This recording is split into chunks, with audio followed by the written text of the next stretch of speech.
안녕하세요. 저희는 진해영훈고등학교 세계시민교육 동아리 원더의 김시경. 홍채은, 이인선입니다. 저희는 세계 시민의식 함양을 위해 독서 활동을 하였습니다. 와, 특수계와 더불어 저희의 생각을 나누고 소통하는 시간을 가져보도록 하겠습니다. 저희가 리뷰할 책은 바로 공윤희, 윤예림 저자의 찰리와 초콜릿 공장이 말해주지 않는 것들이라는 책입니다. 목차는 카카오, 콜탄, 팜유, 의류, 커피, 새우, 담배, 목화가 있는데요. 이 중 3개만 골라서 이야기를 나눠보겠습니다. 시작해볼까요? 네. 네. 저는 찰리와 초콜릿 공장이 말해주지 않는 것들이라는 제목과 가장 연관이 깊은 카카오 목차에 대해서 여러분들께 알려드리도록 하겠습니다. 초콜릿을 좋아하지 않는 사람들조차 가슴을 두근거리게 하는 영화 찰리와 초콜릿 공장, 여러분들 보신 적 있나요? 네, 봤죠. 옛날에 봤던 것 같아요. 네, 저도 되게 초등학생 때 굉장히 즐겁게 봤던 기억이 있습니다. 이 책의 저자 또한 이 영화의 매력에 흠뻑 빠진 경험이 있다고 합니다. 하지만 그 누구도 관심을 가지지 않았던 움파룸파족에게 저자의 시선이 향했습니다. 움파룸파족이 누구냐 하면 원카에게 카카오 열매를 배불리 먹어보는 것이 소원이라고 했는데요. 이 원카는 카카오 열매를 마음껏 먹게 해주겠다면서 움파룸파족과 인연을 맺게 됩니다. 그들의 땀으로 원카의 부와 명예는 쌓여갔고 공장은 그렇게 화려해질 수 있었습니다. 그러나 움파룸파족의 상황은 크게 달라진 것이 없었는데요. 이런 상황이 과연 영화에서만 존재하는 것일까? 라는 저자의 의문에서 이 책은 시작되게 됩니다.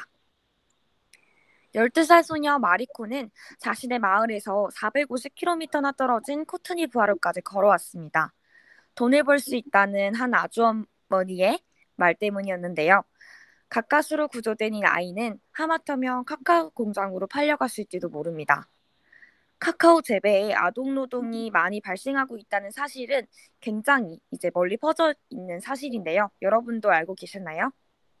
네, 요즘 알고 있는 것 같아요. 네, 사회적 이슈라고 생각합니다.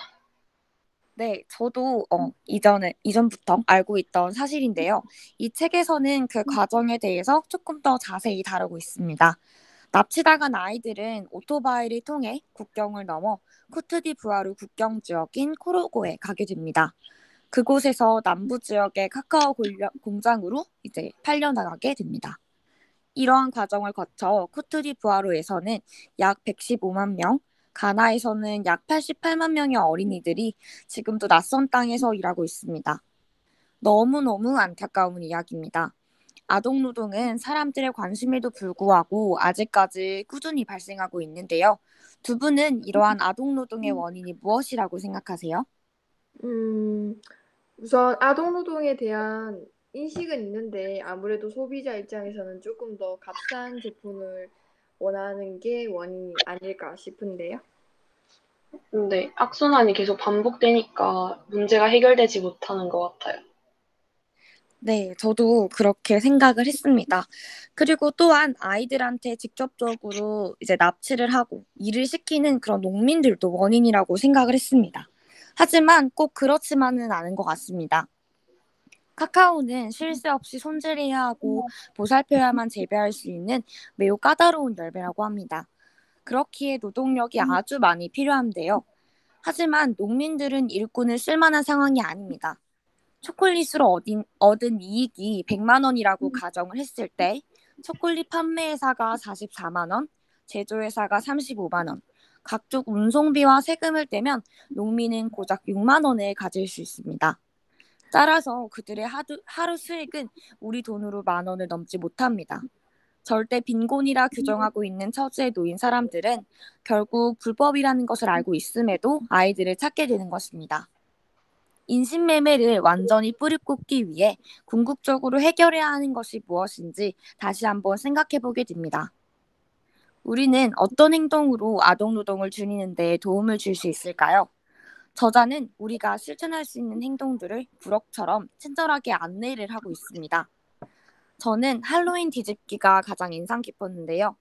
일반적으로 초콜릿을 받아야 하는 아이들이 반대로 윤리적인 초콜릿을 구매해서 주변 사람들에게 나누어주는 것입니다.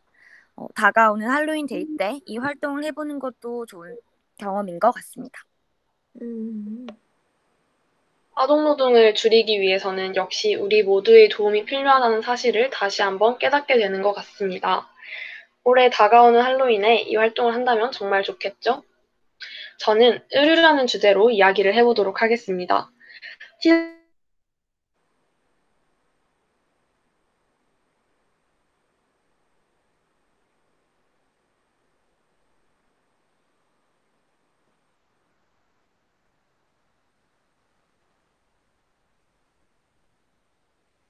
티셔츠가 9,900원인 이유 다들 아시나요? 주변에서 9,900원인 것은 많이 보았는데 그 이유는 잘 모르겠네요. 저도 잘 모르겠어요. 그럼 지금부터 한번 그 이유에 대해서 알아보도록 하겠습니다. 라나플라자 붕괴 사건에 대해서는 아시나요? 처음 들어보는 것 같아요. 저도요. 라나플라자 붕괴 사건은 방글라데시에서 8층짜리 건물이 무너진 사건입니다. 8층이나 되는 건물이 주저앉는 데 걸린 시간은 겨우 3분이었습니다. 순식간에 일어난 사건에 1,000명이 넘는 사람들이 소중한 목숨을 잃었습니다. 무리하게 노동자들을 압박한 결과가 이렇게 드러나게 된 것입니다. 저렴한 가격에 예쁘고 멋진 옷을 입고 싶어하는 대중들의 욕구를 충족시켜준 패스트 패션. 값싸고 빠르게 만들어진다는 뜻에서 붙여진 이름입니다. 적은 돈을 받으면서도 늘어나는 주문량에 맞추기 위해 의류공장들 사이에서 속도 경쟁이 일어났고, 공장들은 생산 능력을 뛰어넘는 주문을 받기 시작한 것입니다. 이러한 상황 속에서 그림자 공장이 생겨나고 어린아이들이 위험한 환경에서 노동을 강요받고 있는 현실을 볼 수 있습니다. 아이들이 의류 공장에서 일하는 이유는 패스트 패션뿐만이 아닙니다. 소비자들의 입장에서는 더 저렴한 제품을 찾고자 하고, 공장주들의 입장에서도 성인보다 아이들을 고용하는 것이 훨씬 이득이기 때문에 인건비를 줄이고자 아이들을 고용하고 아동노동이 늘어나게 되는 것입니다. 다국적 기업을 유치하기 위해서는 더 낮은 임금을 제시해야 살아남을 수 있고 소비자들의 욕구를 충족시킬 수 있습니다. 이것이 바로 라벨이 말해주지 않는 진실이자 우리가 저렴한 옷을 살 수 있는 이유입니다. 아이들이 노동하며 인건비를 줄여 우리에게 판매되는 9,900원 티셔츠. 이 가격 뒤에 숨은 비밀을 알고도 싼 가격만 고집하는 것이 옳은 일일까요? 아무래도 다시 생각해 보게 되는 것 같네요. 맞아요. 네, 사회적 기업 렉스투리치는 오랜 시간 공을 들여 필리핀의 대표적인 빈민가의 주민들과 소통하며 신뢰를 얻기 위해 노력했고 끝까지 포기하지 않고 회사를 키워나간 끝에 주민들이 만족하고 직원들이 만족한 회사를 만들어냈습니다.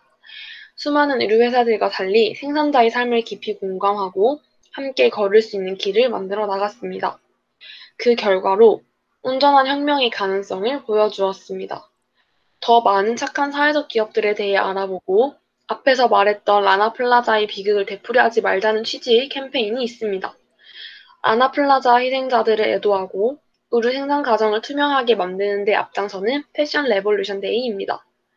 대표적인 활동으로 누가 내 옷을 만들었나요? Who Made My Clothes가 있습니다. 자신이 입고 있는 옷이 어느 나라, 어느 공장에서 생산됐는지 기업에 직접 문의하는 온라인 활동입니다.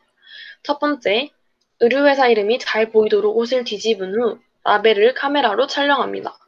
두 번째, SNS에 제 옷을 만들어주시는 생산자분들께 감사의 마음을 전하고 싶습니다. 라는 글과 함께 샵 브랜드명, 샵 Who Made My Clothes 해시태그를 달고 더 많은 사람이 캠페인에 동참할 수 있도록 3명의 친구에게 알립니다. 세 번째, 의류회사로부터 답장을 받지 못했다면 다시 한번 문의해보고 응답을 받았다면 패션 레볼루션 데이에 대해 알려 캠페인 결과를 다른 사람들과 공유하면 더욱 좋을 것 같습니다. 어, 아직 제가 참여를 해보진 않았지만 설명을 듣는 것만으로도 뭔가 마음이 따뜻해지는 캠페인인 것 같네요. 그리고 앞에서 패스트 패션에 대해서 잠깐 언급해 주셨는데, 제가 생각하기에 지금 우리나라는 아무래도 패션이 그 유행을 타잖아요. 그래서 아무래도 그 유행 때문에 패스트 패션이 시작되지 않았나라고 생각 드네요, 저는. 네, 맞습니다. 제가 이야기를 깊게 들어가지 못해서 설명하지 못한 부분이 있었는데 정확하게 말해주셨어요. 패스트 패션의 원인 중 하나로 사람들이 유행을 쫓고 그 과정에서 생기는 게 바로 아동 노동이라고 책에서 나와 있거든요. 그렇게 빨리빨리 새로운 디자인과 싼 가격의 소비자들에게 제공되기 위해서는 값싼 노동력이 필요하기 때문에 아동 노동이 더 증가하게 되는 것입니다. 그래서 패스트 패션이 더욱 활성화되고 있다고 볼 수 있는 것이죠. 저도 평소에 옷 사는 걸 되게 좋아하는데 이제 다시 한 번 더 생각해보고 사게 될 것 같네요. 저는요, 솔직히 아동 노동이라 생각했을 때 대표적으로 카카오나 커피 정도밖에 생각을 못 했었는데, 이 책을 읽으면서 카카오 커피뿐만 아니라 뭐 콜탄, 팜유, 뭐 의류, 뭐 담배, 새우 이런 것들에 대한 아동노동 문제 있다는 것에 대해서 심각성을 깨닫게 된 것 같아요. 그중에서 저는 우리가 지금 입고 있는 옷, 덮고 자는 이불 등 우리 주변에서 흔하게 볼 수 있는 모카에 대해서 말해보려고 합니다. 혹시 여러분은 모카의 또 다른 이름을 아시나요? 아니요? 아니요. 모카의 또 다른 이름은 하얀 황금입니다. 왜냐하면 모카 관련 산업은 전체 국가 소득의 4분의 1을 차지할 만큼 중요한 수입원이기에 정부는 모카에 대한 각별한 애정을 쏟고 있습니다. 모카는 우즈베키스탄에서도 황금알을 낳는 거위 노릇을 톡톡히 하고 있다고 합니다. 하지만 우즈베키스탄은 소련으로부터 독립한 직후 우즈베키스탄의 경제 상황은 극으로 치닫기 시작했습니다. 소련이 제공하던 보조금도 끊기고 농기계마저 구하기 어려워 주요 수익이었던 모카도 제 역할을 하지 못했기 때문인데요. 이 상황을 벗어나기 위해 정부가 선택한 방법은 바로 일손을 늘리는 것이었습니다. 학교는 다른 기관에 비해서 충원할 수 있는 인력이 많기에 지방정부는 급기야 학교에까지 손을 뻗게 되었습니다. 물론 이러한 우즈베키스탄 정부의 횡포를 막으려고 노력한 사람들도 있었지만 우즈베키스탄 정부의 통제와 감시를 벗어나기에는 역부족이었습니다. 모카 수학이 진행되는 9월부터 11월까지 최소 50만 명에서 최대 200만 명의 아이들이 동원됩니다. 생각보다 너무 많은 아이들이 동원된 거에 대해서 되게 충격을 먹게 됐던 것 같아요. 저는 이 책을 읽으면서.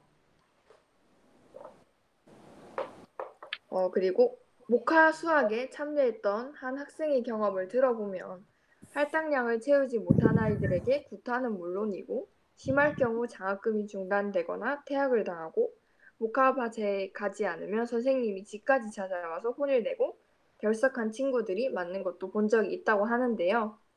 이렇게 매년 시행되는 모카 수학은 아이들의 교육권을 침해하고 있습니다. 교육은 아이들이 누려야 할 가장 중요한 권리인데도 말입니다.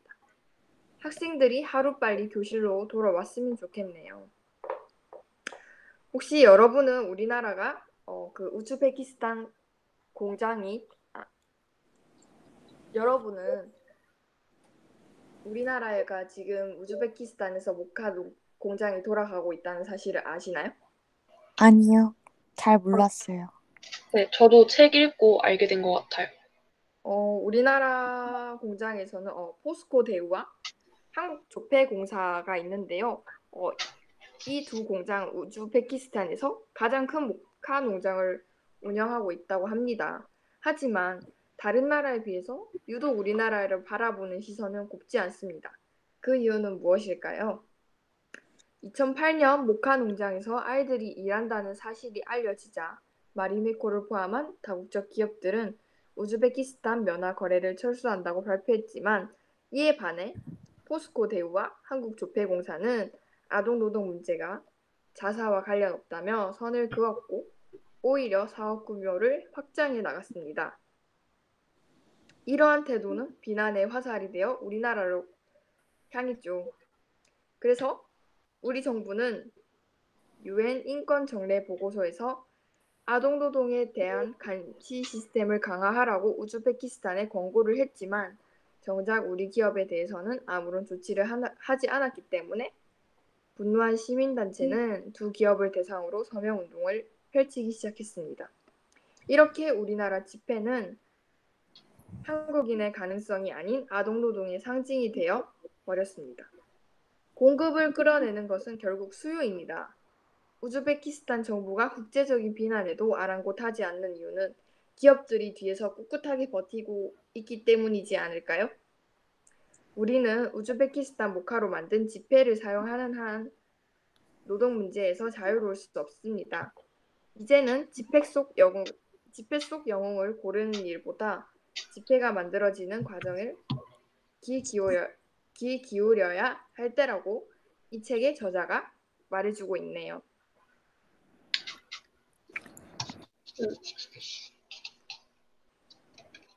앞에서 분노한 시민단체는 두 기업을 대상으로 서명운동을 펼치기 시작했다고 했는데요. 서명이 세상이 바꾼다라는 말을 들어보셨나요, 혹시? 네, 저는 들어봐서 이 말에 좀 동의를 했고 실제로 서명을 한 경험이 있습니다. 저는 잘 모르겠어요. 클릭 한 번으로 세상을 바꿀 방법이 있습니다. 바로 그것은 온라인 서명인데요. 서명은 누구나 쉽게 참여할 수 있으면서도 긍정적인 변화를 끌어내는 힘이 있습니다. 체인지와 아바지에서는 현재 진행 중인 청원에 서명할 수 있을 뿐만 아니라 직접 캠페인을 시작할 수 있도록 무료 온라인 공간을 제공합니다.